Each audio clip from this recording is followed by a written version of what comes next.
and we will have an offensive new explosion player on offense. Just know that, Skip. Just remember I told you that. All right, Okay. Skip? It will be a new. Are you saying you have player on offense. inside information? I'm just telling you, Skip. Okay. It's, you know, All right. when they break, just how Leaf said that. Okay. So this is going to be extremely controversial, but I don't care because I'm Dilly Broncos and I'm going to say what's on my mind about the team. I don't think there's been a worse one that's had a more disappointing free agency than the Denver Broncos. I mean, they haven't even signed anyone. All of their moves have been in-house.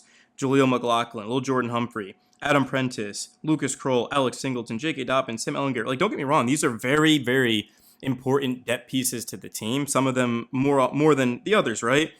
But in terms of winning a Super Bowl and taking a leap, the Broncos have not made moves to be able to say that they're doing that. And with Russell Wilson's dead money getting off of the Broncos salary cap, there really isn't an excuse, at least that I can think of, to justify why they have not made any moves. And it's not all about signing the biggest names possible. Tyreek Hill, Deebo Samuel. I'm looking at a Joey Bosa. It's not like I'm saying that here. But this team, they've got to do something. Jawan Jennings, David Njoku, just something to get me excited about this team. Because I don't think there's a quarterback that's asked to do more than Bo Nix. Like, am I being biased because he's my favorite player, or am I not?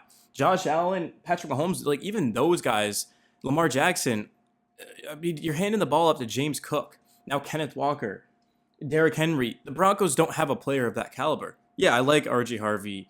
I'm happy that J.K. Dobbins is back. I covered him really from his days in Baltimore to the Chargers. I covered both of those teams as well as the Broncos for work. I mean, this is just a fun YouTube channel, obviously. But I know J.K. Dobbins, man. He's a good dude. But he has dealt with injuries. I don't know if he can stay healthy. And if he's healthy, he's a serviceable back. But he's not a game-changing type of player. He can get you 1,000 yards. He can do basically like everything you want out of a back. But it's not Kenneth Walker, right? It's not even Alvin Kamara. He's not that type of player. And I'm just disappointed with the lack of moves that the Broncos have made. And yeah, sure, I'm sitting in my parents' basement right now making this video. I'm not a general manager. I don't have the knowledge and the numbers and the inside info that these guys do. But I don't understand why the Broncos thought to not get aggressive when they literally were 3 points away from a Super Bowl appearance. And had the Broncos beaten the Patriots, which they probably absolutely should have, I mean, I was one of the few people that actually wanted them to go for it. They just didn't get it. Like, if you go for it on 4th and short and you don't get it, yeah, you could take the points and you can absolutely argue that, hey, look, if the Lions just kind of took points, they probably win a Super Bowl. I mean, yes, but call up a better play, right, is the thing here. And Sean Payton was not able to do that. But that kind of proves my point is that the Broncos don't have the playmakers to be able to do that. Like, if Bo Nix isn't making magic happen, who's going to be able to make that play? And Courtland Sutton is not a wide receiver one. I'm a huge Courtland Sutton supporter, probably just as much as anyone in the Broncos community. But he's not a wide receiver one. He's not as good as Jalen Waddle. Is he even better than Alec Pierce? I don't know. That's the thing. And I would have loved to see the Broncos get Jalen Waddle at the trade deadline. And I don't know if they made an offer or not, but I made a video right after the deadline and said, why was a first-round pick not on the table? Like, currently, the Broncos, they could select a defensive lineman by the name of Caleb Banks in the first round out of Florida.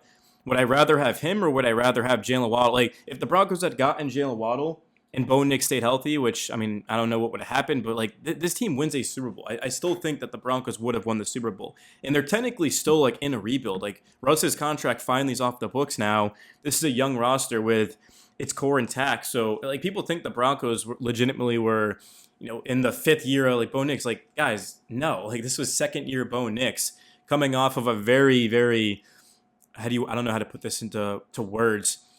Not a very unfavorable situation. Like, the Broncos, the reason they got to where they ultimately did is because of development and just trusting in their players and coaching, like Sean Payton, of course. And on the defensive side of the ball, they went from one of the worst defenses, if not the worst defense, to a top unit in football thanks to Vance Joseph and what he did for the staff. I mean, elite pass rush, secondary, dangerous. Of course, you got the reigning defensive player of the year in Patrick Surtain, and then the safeties played well. Riley Moss kind of held his own. I mean, dealt with a couple of, like, late penalties, but overall, the Broncos defense got after it. And I think the linebacker position specifically could be better.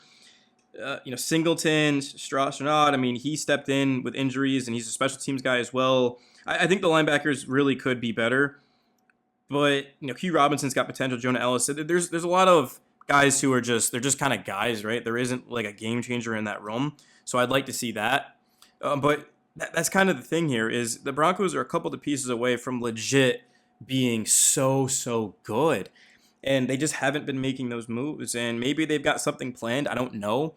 I did see Aqib Talib in it looked like a podcast type of video say that a playmaker's coming. And if he's correct here, that changes everything. If the Broncos get David Njoku, A.J. Brown, Tyreek Hill, if they get a player of that caliber, then I will basically make a video and say I'm the biggest idiot in the history of Broncos YouTube because they proved me wrong here.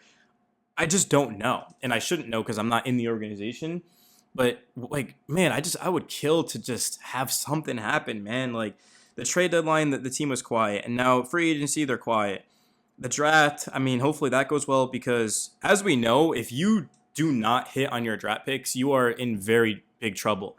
The biggest example is the Detroit Lions. Like, they have not drafted well lately, and it's the reason why we saw them go from a team that basically was a one-year wonder, and they didn't even get it done, and then now it's like they kind of fell off, and they dealt with injuries. I get it. I'm not a casual. I know the Lions dealt with injuries specifically on the offensive line, but if the Broncos start drafting poorly, I mean, they're going to be in the same situation the Lions were. They're not getting back to the AFC Championship, and they're just going to be an afterthought. But if they hit on these picks and they get some playmakers and continue to bolster the defense, I mean, they are going to be a serious threat for years to come. And you've got to understand that the Chiefs aren't going anywhere.